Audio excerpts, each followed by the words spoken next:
Partagez vos observations avec Benoît Dutrisac par courriel. dutrisac@commercialcube.radio. Rendez-vous. C'est tout ce qu'il vous reste à faire. Rendez-vous. Des appels au génocide. Ils sont tombés sur la tête.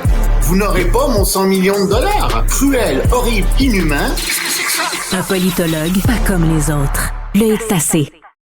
Loïc, bonjour. Excuse-moi, je trouve ça drôle. Je viens de parler avec Stéphanie, puis on parlait du docteur Amio de la FMOQ. Là, on commence à l'avoir, la FMOQ. Puis c'est le nouveau slogan des patients au Québec. On commence à l'avoir, la FMOQ. Ça, c'est le nouveau slogan de Paul Brunet. Non, mais attends, c'est parce qu'il ne veut pas venir en entrevue, Dr Amio, mais son porte-parole nous a dit il voudrait prendre un café avec Benoît avant. Non. Moi, je suis pas là pour. Je veux pas de diagnostic. Je veux pas d'amis. Je veux pas d'amis. Je veux pas rien. Moi, je suis à job. Je suis ici à job. Et lui, il doit être à job. Puis sa job, c'est de représenter les médecins, mais de pas oublier les patients.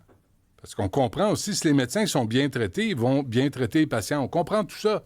Mais tu n'envoies pas de mise en demeure, puis tu ne fais pas de chantage auprès des patients qui sont déjà inquiets, puis qui ont peut-être peur de perdre leur médecin s'ils en ont un. Fait que c'est de même que ça marche chez les médias. Je veux juste informer les gens, des fois, là, on a des appels, puis on veut comme nous casser, on veut nous amadouer, on veut... Moi, ça marche pas. Ça marche pas, ça n'a jamais marché, ça marchera jamais. Fait que si tu veux venir en entrevue, viens en entrevue. Moi, je suis à job, toi, tu es à job, puis on va informer les gens. Ça va être fait poliment. Même chose pour moi, tu sais. Il y a des consuls, des ambassadeurs qui veulent me rencontrer.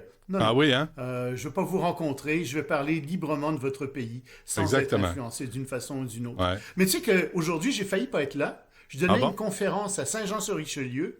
Ça m'a pris plus de temps, une fois arrivé à Montréal, de zigzaguer entre les rues pour arriver chez moi, plutôt que d'aller entre Saint-Jean-Richelieu puis l'île de Montréal elle-même. Puis pire que ça, à Ontario et Saint-Hubert, au coin d'Ontario et Saint-Hubert, il y a des travaux. Il y avait une préposée qui mangeait. J'ai failli avoir une collision face à face avec une autre auto parce qu'elle mangeait, elle regardait pas ce qu'elle faisait. Elle faisait pas la circulation.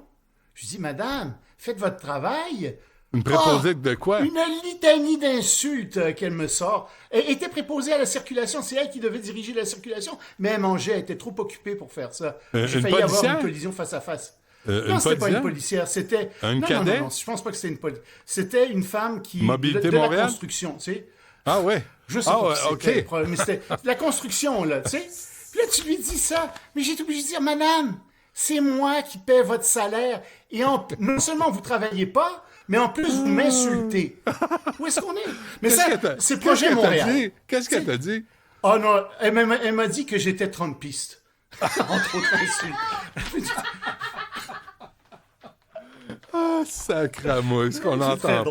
Mais non, mais tu sais, c'est en plus, non seulement il m'insulte, mais ensuite, les gens ont le droit d'être trumpistes, tu sais. J'aime pas beaucoup les trumpistes, mais t'insultes pas les gens comme ça. C'est une insulte politique, en plus, qu'elle fait. Elle savait elle savait pas à qui elle s'adressait, vraiment. Non, elle savait manifestement pas. C'est la nouvelle du jour, non, c'était très drôle. Mais tu sais, c'est ça le problème, c'est que Projet Montréal est en train de retourner Montréal à l'état de projet. On n'est plus une ville qui fonctionne. On est une ville en projet. C'est le projet d'une ville. L'économie de Montréal ils sont en train d'étrangler l'économie de Montréal avec leur projet de fluidité. Ça marche pas, cette administration. On va se rendre au 13 juin, je suis pas sûr. Écoute, je t'invite, là, j'en parlerai, là, mais tu iras voir. Montréal t'intéresse, t'en parles souvent, mais le rapport de l'IRIS sur l'examen de certains enjeux concernant les contrats publics de services professionnels de génie conseil à Montréal pour le domaine des infrastructures. Lis ça, Loïc, tu vas mourir debout. Ça se peut pas, là. Ce qui se passe, comment on attribue les contrats, comment il y a 5 firmes qui détiennent 3/4 des contrats, comment on accorde des banques d'heures. Écoute, c'est Colin Pratt qui a écrit ça, là. C'est de la collusion. Ça ressemble beaucoup à de la collusion. Un sacramouille. Ça et donc à de la corruption. Puis, tu sais, c'est pas difficile à prouver, mais les règles pour prouver tout ça devant les tribunaux sont tellement incroyables. Mais il faudrait qu'ils enquêtent d'abord. C'est un problème, ça aussi. Faudrait qu'ils commencent par enquêter. Puis peut-être que les règles de preuve devant les oui, mais peut-être que les règles de preuve devant les tribunaux pour mettre en prison les truands sont devenues un peu trop difficiles. La barre est peut-être un peu trop haute maintenant. Ça se peut-tu? Ouais. Ouais. Bon, justement, parle-nous de ton ami Donald Trump. Ah oui, la fripouille Vas-y. qui sert de président américain. Oui, monsieur. Ben écoute, lui, hier, il s'est fait ramasser. T'en parlais avec Alexandre, par le tribunal du commerce. Et alors, le tribunal lui dit, non, non, non, non, non. Vous ne pouvez faire des tarifs comme ça, de mesures économiques, c'est une loi, comme tu l'as bien dit, Alexandre, de 1977, qu'en cas d'urgence, et vous ne pouvez le faire de surcroît que s'il y a quelque chose qui se produit qui est extraordinaire et inhabituel. Il n'y a rien d'extraordinaire et inhabituel. Oh, mais dit Trump, c'est pas au juge de décréter s'il y a une urgence ou non, c'est un gouvernement des juges. Non! T'es juste en train de faire quelque chose de complètement inconstitutionnel. C'est au Congrès de faire ce genre de loi, pas à un président de le faire. Puis t'as peut-être raison de le faire, t'as peut-être tort de le faire, mais c'est aux élus de décider de ça, pas à toi seul, Donald, de décider de ça. Alors, ça met par terre toute sa stratégie, évidemment. Quel pays va négocier en ce moment avec les États-Unis en sachant qu'il n'y a pas de tarifs qui peuvent s'appliquer? C'est très mauvais pour Donald Trump. Ça va lui faire énormément de tort.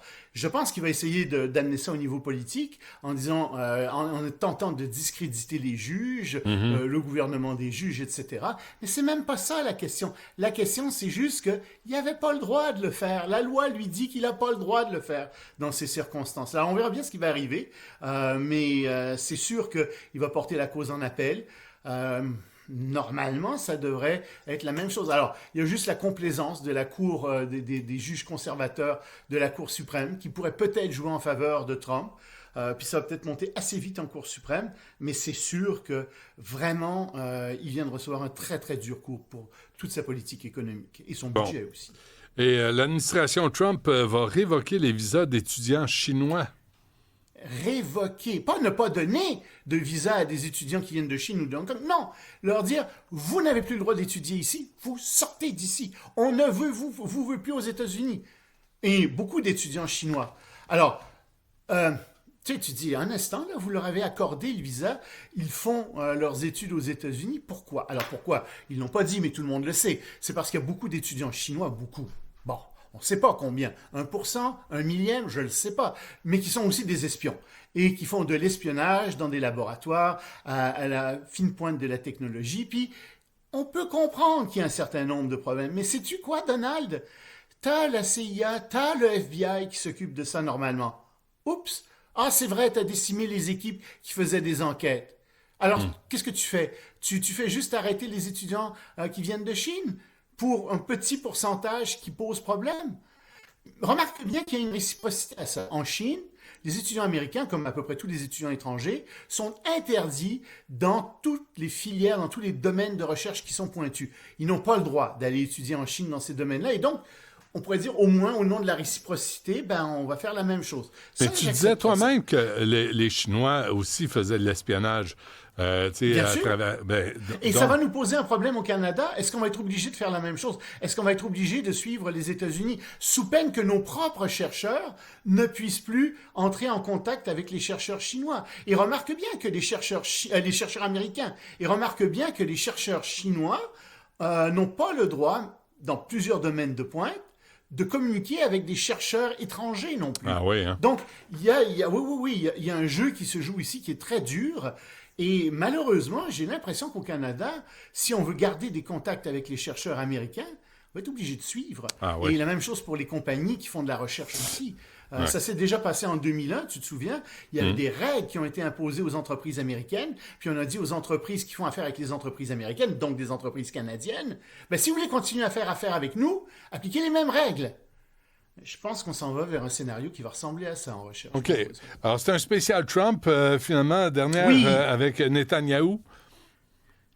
Ça, on en avait parlé. Tu te souviens hier? Puis je t'avais dit, Trump, à mon avis, a dit à Netanyahou, attends, parce que moi, je pense que ça s'en vient, les négociations vont sortir.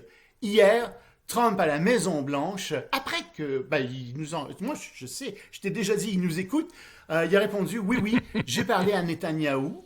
Je lui ai dit en effet que de pas attaquer. Bon, enfin, il n'a pas exactement dit ça comme ça, mais on a compris que c'était ça que ça voulait dire, parce qu'il pense que les négociations avec l'Iran sont sur le point d'aboutir, et évidemment, une attaque contre des installations nucléaires mettrait fin à tout ça. Donc, il a demandé à Netanyahou de ne pas attaquer pour le moment. Donc, pendant au moins 1 semaine, 2 semaines, 3 semaines, on ne sait pas trop. Alors, on va voir où ça va aller.